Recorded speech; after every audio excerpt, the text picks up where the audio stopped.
All of a sudden, the offense has lost its rhythm. Is it time to panic with the entire lineup? We'll talk about that next on Locked On Royals.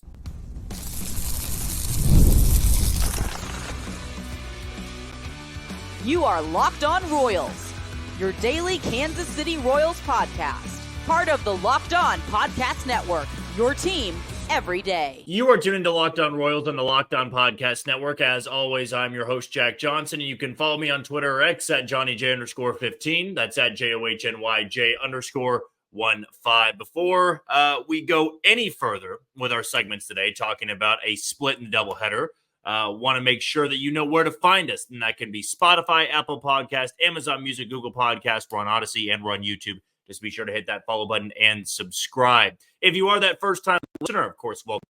We love new listeners here on the Locked On Royals channel. And if you want to know a little bit more about me, I'm based here in Kansas City, and I work over at Sports Radio 810 WHB. I do some co-hosting, I do some hosting, and some producing.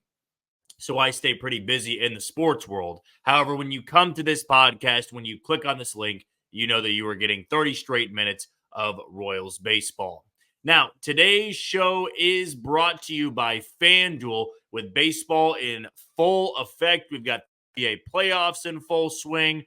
I know college sports is pretty much wrapped up with the exception of college baseball, but there's no better time to go over to FanDuel, create your account, and start winning some big-time money. And you can use the code that I'll be giving you a little bit later on in today's episode. Well, it's a little bit of a sour end to a 500 road trip. And in our final segment today, we are going to talk about 500 road trips and why you can never take them for granted. Anytime you go 500 or above on a road trip, you feel good about it. But I don't want to waste my breath on what I'm going to talk about in the third segment. What I'm going to open up this show with is the lineup, is the offense. It is clearly the talking point of a 12-7 baseball team. The pitching has done its job through 19 games.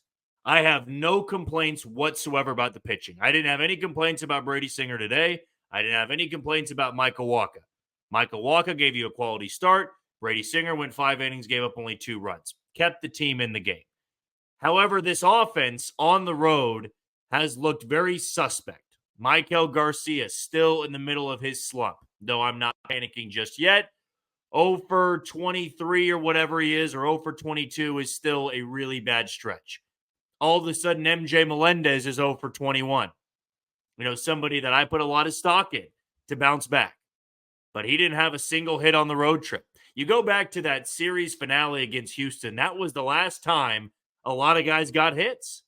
And I said it more in a joking manner during the game that if your name is not Bobby Wood Jr., Salvador Perez, and Vinny Pasquantino, you're in a slump.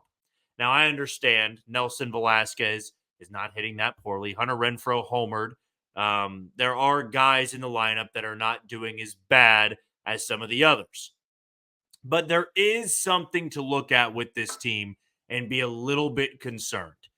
First and foremost, a lot of the guys in the lineup you're counting on have never done it for a full season, have never been a big-time contributing piece to a lineup.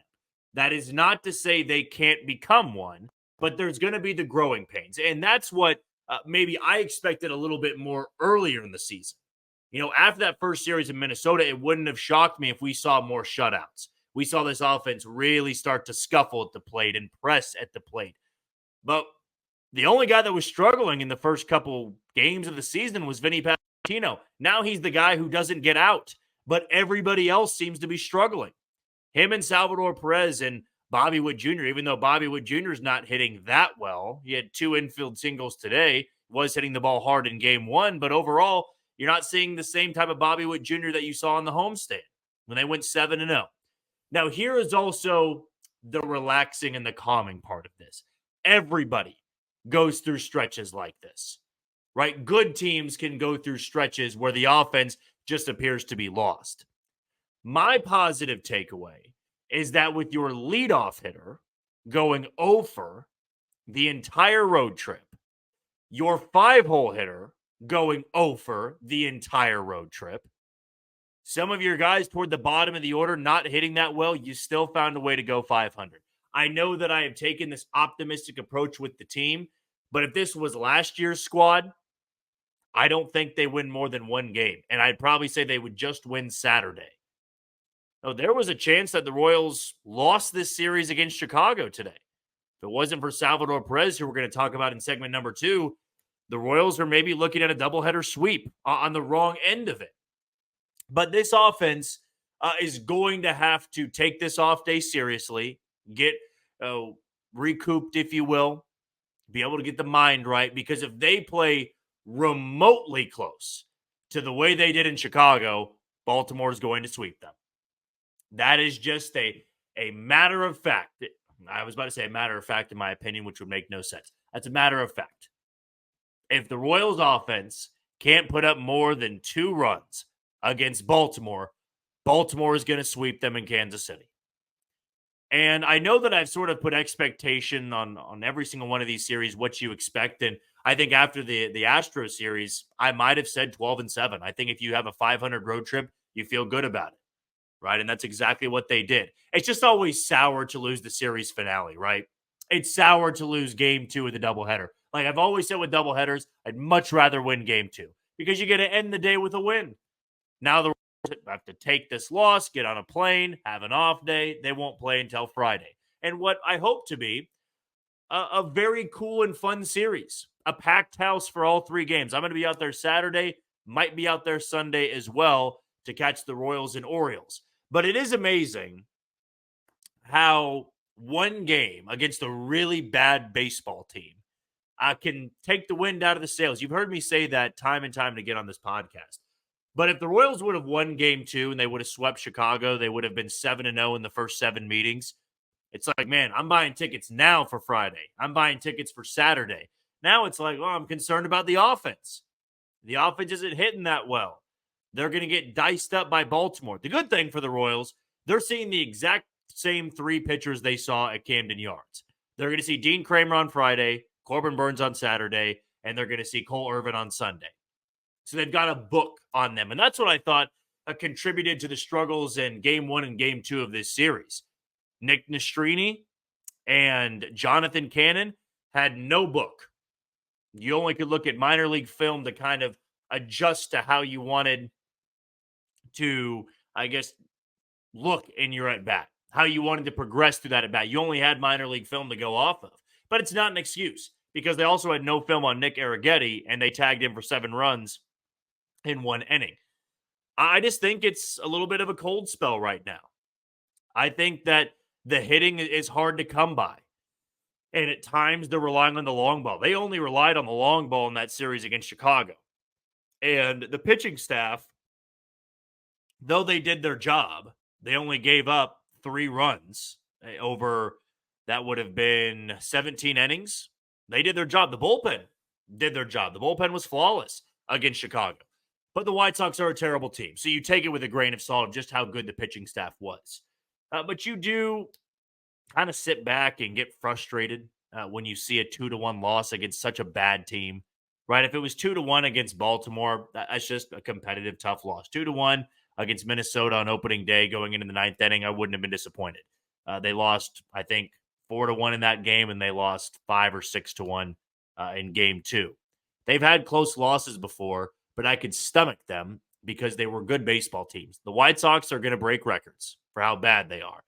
I also need to take off the negativity lens, if you will, and understand that the Royals just played the White Sox for the 7th time this season, April 17th. Eventually, grown men, professional ball players, are going to have enough pride to get that team at least once.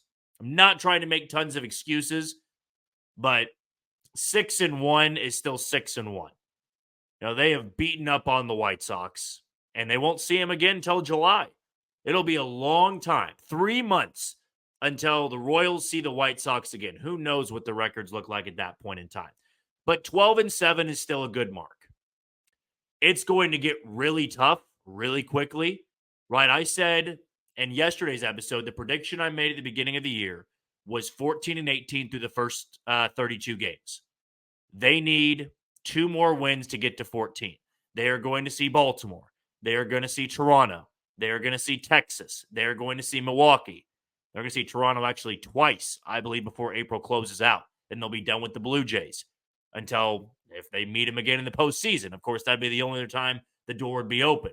They're getting the home and home done right off the bat.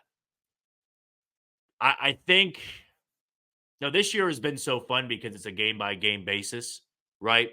That we feel so good and so positive after wins, and we feel like the world is crumbling after a loss. And when you lose 2-1, it's really not that bad. And you know what? The Royals have probably already flushed this loss. Offense wasn't good. And you hope getting back home to the comforts of Kauffman Stadium, really going to try to push the narrative of a big crowd. Michael Garcia snaps out of it in the first at bat tomorrow, or Friday, excuse me. MJ Melendez snaps out of it in the first at bat. Everybody starts to get back to normal, get back to that rhythm, and this offense won't be putting up 1 run or 2 runs and losing all 3 games of the Baltimore Orioles. Should be a really fun one. I get it's a sour taste, bad taste in your mouth, leaving Chicago with a loss, but they take the series, and it was a 500 road trip.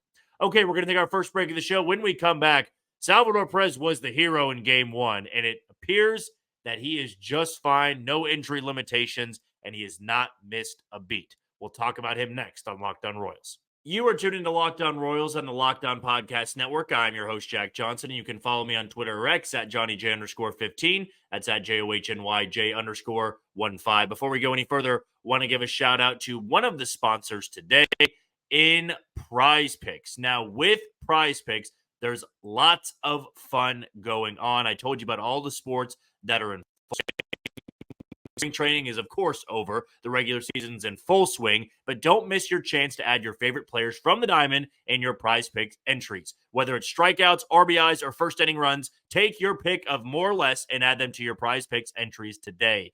You can also get on the playoff action and win up to 100 times your money on PrizePicks as you and the world's best players take the game to a new level during basketball's postseason. The playoffs begin April 20th, and the play-in rounds have already begun. It was yesterday and today, but you'll also have another play-in round on April 19th, which will be this coming Friday. We also want to give a shout-out to another sponsor in Monopoly Go. You've heard us talk about them in the first 2 days of this week, and we want to give a shout-out once again to the leaderboards with Monopoly Go because I have a huge announcement, and I've been tracking those leaderboards every day, keeping an eye on the scores, putting all my heart into it, and I'm super pumped to announce that I'm finally on top with Monopoly Go. That's right, I'm obviously talking about the hit mobile game, and you've probably heard of it because it's been downloaded over 150 million times. It's a great mobile twist on classic Monopoly, and you can play anywhere at any time. Explore hundreds of Monopoly boards from Las Vegas to Camelot to the moon, all while raking in a huge fortune. So go get yourself on the charts. Download Monopoly Go. It's now free on the App Store and the Google Play Store. Game 1 of this series against Chicago was, again, not that enjoyable, to be honest with you. The Royals' offense was slumping. It was ugly. It wasn't impressive until the 8th inning, when the Royals faced the best of the best in the White Sox bullpen, Michael Kopech. They had 2 outs, and Salvador Perez crushed a first-pitch fastball into the seats in left center field. Hunter Renfroe, later on in the 9th inning, padded that lead, and the Royals locked it down for a Game 1 win, 4-2. What I was laughing about in Game 1 was a scenario in which the White Sox had a mound visit. I don't believe the pitching coach went out there, but all the players gathered on the mound for Michael Kopech when Salvador Perez was coming to the plate with 2 outs and Vinny Pasquantino at second base. We know about Salvador Perez's tendencies. Definitely know about him here in Kansas City. He swings at just about everything when he is in a spot where he can really change the outcome of a game. I want to be careful with the words I'm saying here. I think it's different, if it's runner at second base in the first inning, he might not be as overly aggressive. If you get him in a spot where he can tie the game or take the lead late, he's going to be hacking. For whatever reason, the first pitch and the only pitch Michael Kopech threw in that at bat was a 97-mile-an-hour fastball right down the middle. I am sure the goal was not to throw it right down the middle, but still, you're talking about a fastball and an 0 to a fastball hitter. It shows why the White Sox are now 3-15. They did grab Game 2 because they didn't make too many mistakes like that in the middle of the zone. But it's good to see that Salvador Perez is not going to be slumping coming off that day off or those 2 days off. It was a big concern of mine if he was going to miss more time. So really, it was just like he got an off day. But to see that the groin is not even hampering him a little bit, he was behind the plate. He was running well. He's clearly got the power. We all know the damage that he can do in late game situations. He's one of the most clutch hitters in Royals history, and he's still doing it at the age of 33, 34. And right now, when this offense is in peril a little bit, you need your veterans to step up. You need your veterans to be able to carry the workload. And, I only think right now, what would this offense look like all series long if Salvador Perez wasn't playing? Now, what if Salvador Perez just didn't play today? Do the Royals lose both those doubleheaders? Well, he had the go-ahead home run in the 8th inning. That would have been Freddie Fermin's spot or Nelson Velasquez hitting in the 4-hole. Now, Nelson Velasquez certainly has the power and the potential to do that, but Salvador Perez has done more. It is so essential to this team in the early parts of the season that Salvador Perez remains hot. He needs to be able to become that buffer for the young guys that are struggling. Because last year, when we saw this offense really, really tighten up, they were pressing, they couldn't turn to anybody. Salvy wasn't hitting that well. Then Salvy wasn't healthy. There just wasn't so much experience and enough talent in the lineup to have a cushion for the hitters struggling. Now, it's Salvador Perez and Vinny Pasquantino hitting and also the rotation continuing to shove. That does, just by default, take some heat off the lineup. If the Royals' rotation wasn't tossing quality start after quality start, the offense might have been a much bigger problem on the road trip. They might have only won one game, right? If they got a lot of starts like what Michael Wacha did on Friday, 5 runs in 6 innings, they don't win the majority of those games or even get a chance to win 3 like they did. Salvador Perez to me is really the key to another competitive season. And I don't want to say another really because they haven't had many since 2017. They haven't had any since 2017. He to me is the key because if Bobby Witt Jr. is an MVP candidate, he's going to be just fine, right? The rotation's going to be able to be just fine. You feel confident that, maybe Michael Garcia and MJ Melendez bounce back rather quickly. Vinny Pasquantino is going to be just fine. If Salvador Perez turns back the clock as this 4-hole hitter, runs into 30 home runs, 110 RBIs, WRC plus north of 110, right? You look at Salvador Perez and go, you might be the key to all of this. You might be the key that makes everything turn. He's the captain. He's got the C on his chest. If your captain is a really important and vital piece to your team, everybody else kind of follows behind him. And that's when we saw Salvador Perez hit so well. The offense was hitting well, right? And I thought in game 1 of the series, now Seth Lugo was so dominant, but the Royals only got 2 runs because Salvy wasn't out there. He's not always going to drive in the runs. He's not always going to have the big hit, but right now, he's one of the most important pieces in that lineup. He's one of the few guys that's not just ice cold, sub-zero temperature at the plate. And to see what he did in game 1, I think everybody to have a collective inhale and exhale. He's not hurt. He's not playing at 90%. He's not missing any beat here. He's going to be just fine. And now everybody gets that day off. You can rest and come back and play a damn good baseball team over the weekend in Kansas City and the Baltimore Orioles. Should be a lot of fun. And hopefully Salvador Perez continue his hot trend and pass it on to everybody else who's struggling ahead of him and struggling behind him.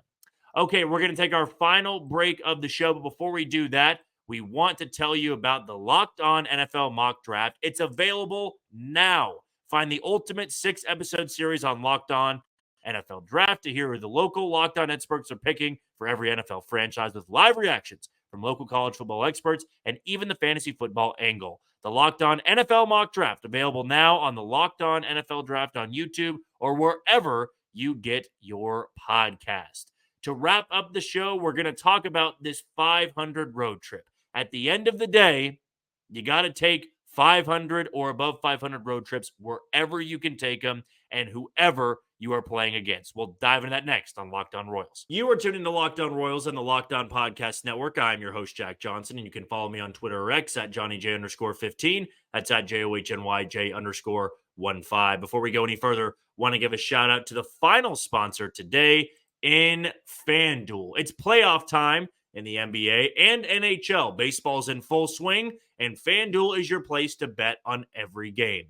Right now, new customers get $150 in bonus bets guaranteed.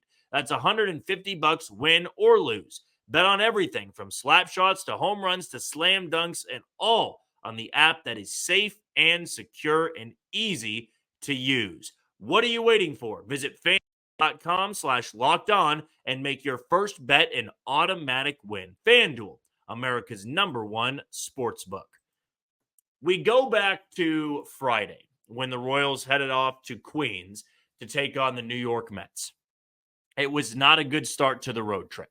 They lost 6-1. Luis Severino and the Mets bullpen really put the Royals offense in shambles. They were ice cold, and that really carried all road trip long with the exception of Saturday when they erupted for 11 runs when they were just tagging Sean Manaea. Now, maybe the good news is Alex throws on Friday, in which the Royals are 3-0 and give tons of run support to, but of course will be a very tall task in holding down that Baltimore offense. But for a season that is 162 games long, it is really easy to fall into the, well, you live and die day to day, right? You get super high, you get super emotional about wins, and you get super low and super emotional about losses. It's the way it's been through 19 games because for the first time in a long time, the Royals have put themselves in a level of respectability. People are looking to them every single time of, hey, win this game. You are playing well enough to win this game. And when you get caught up in that, you can get greedy. Hell, I've been greedy. I was frustrated today. They lost game 2 of that doubleheader against a putrid baseball team. Of course, I'm going to be frustrated about that. And I'm going to point the finger. I'm going to be negative when everybody else is negative. But it's a long season. And what you hope to avoid all season long, A, is getting swept. Right? I think getting swept and losing streaks go hand in hand. And so far in the first 19 games, they have not been swept. Last year, they were swept in the first series of the year. It happened that quickly. If the Royals don't get swept this year, they are going to be in playoff contention. I'd imagine somebody is going to battle off 3 in a row or 4 in a row against them. You just hope that that doesn't extend into the next series. But for road trips, I've always believed this to be the case. If you can play winning baseball at home, which the Royals are right now, they're 8-2, and play 500 ball on the road, you are going to be more than fine. And so far, that's kind of exactly what the Royals have been doing. Now, they're playing a little bit worse on the road, I believe. They were 1-2 in Baltimore. They were 3-3 on the road trip. So, yeah, that would put them at 4-5 through those 9 games, unless I'm blanking on another road trip or a road series, but I don't think I am. 4-5 right now. So, you're slightly under 500. Okay, you haven't had a great offense.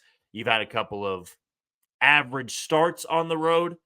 But for the most part, you're exactly where you need to be. This is still an overachieving team to this point.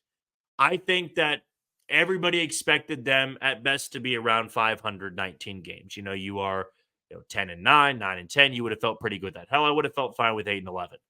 But you're 12-7. And you haven't been humiliated on the road.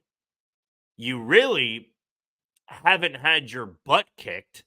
You could say that game 1 in New York was a butt kicking, but the Royals did lead at one point. When I think of a butt kicking, I think you led. And I think today was the first time all season long. I'm kind of stopping myself here, but I'm pretty sure this is the first time all year. Actually, I take that back. I do take that back. Sunday would have been the first time all year, so I apologize on that. Sunday and today was the first time the Royals never led. Never were tied. That's not a scoreless tie, of course. It never led. Opening day, they were down 1-0, and then were 1-1, and then it was 2-1, but they had tied at that point. Today, they lost to the Mets 2-1. They were 0-0 until the 8th inning. They fell behind 2-0. Pascal 2-0 at the home, and they lost 2-1. Today, it was 0-0. White Sox took a 1-0 lead, then a 2-0 lead. The Royals got a run back on a Hunter Renfroe ground out, but they never tied or led in that game. So only twice that's happened this year. On the road, sometimes you get a butt kicking. Sometimes another team with a big crowd just plays much better than you, and that is going to happen. That might happen at home on this trip. In fact, with the talented teams you're playing, it's bound to happen at least once. You just don't have it one of those nights. It is, though, intriguing to me about where this team is. You know, what's the floor, right? What's the floor of what we're thinking? Because the good thing for the Royals is right now, though the offense is putrid and it's ice cold, the pitching staff is still doing just fine. When the pitching staff is struggling, is the offense going to be on the up and up? You hope to avoid both of them being down at the same time. So I don't think we've seen the floor yet. Everybody hits a floor point in the season, whether you are a 120-loss team or you win the World Series. There is always a floor for when things are tough. April is usually when the Royals have their floor moment. It may get worse later on in the year, but it's pretty bad baseball in April. And I'm intrigued to see what they look like coming home. I'm intrigued to see what the support looks like coming home. I would continue to preach that there needs to be a big crowd at Kauffman Stadium. The weather's going to be a little chillier, but not terrible. You would hope for a big turnout. You're playing a really good baseball team with a loaded talent at every single position, and the Royals are playing good baseball. They're 5 games above 500. They are, right now, only a game back of the Cleveland Guardians for first place in the Central. If the Guardians lose, they'll be a half game back. They had a chance, by beating the White Sox in Game 2, to have sole possession of first place with a Cleveland loss going into that Baltimore series. But April scoreboard watching can always be a dead end for a lot of people out there. I just think that when you talk through it, which is why I wanted to do this podcast right after the game, when you talk through it, you feel better about where things are at. That's not always going to be the case. There may be some times that I shouldn't do a podcast right after a game because I'll be so fired up. And I am hoping for moments like that throughout the season, because that means the Royals are still playing meaningful baseball. You can't win them all, and that's the old Little League coach saying, and you want to bounce back. You want to get back up on the horse. I always hate it when the Royals lose and there's an off day, but maybe these players need that offset or that off day for a reset, right? Just to go back home, sleep in your own bed, get yourself mentally prepared to play a really red-hot team that just swept the Minnesota Twins. You want to talk about a struggling offense, Minnesota has it right now. Detroit's offense is struggling. You know, there are good teams out there that are losing baseball games. It is always going to be ups and downs. But you hope your one loss doesn't turn into 2, 3, 4, 5. You hope with this homestand coming up, you got the Orioles, you got the Blue Jays. It's going to be a tough homestand. Believe it'll be 6 games there. I'd say go 500 again. Be 15-10 when you ship off onto the road again. I think I'm right on that for the amount of games on the road or amount of games at home before the road trip. I could be wrong on that, so let me know in the YouTube comments. But that is going to do it for another edition of Locked On Royals and the Locked On Podcast Network. I've been your host, Jack Johnson. You can always follow me on Twitter or X at JohnnyJ_15. Before we say goodbye, one last shout out to Locked On Sports Today. It's here for you 24/7, covering the top sports stories of the day with local experts of Locked On, plus our national shows covering every league. Find the Locked On Sports Today now available on the Free Fire TV channel. Tomorrow, we're going to have a series preview or the Baltimore Orioles. They'll have an off day. And we might do a little bit more into a deeper dive for this offensive struggle. What is going on? Why are these guys pressing? And can the rotation pick up the slack long enough before the offense gets hot again?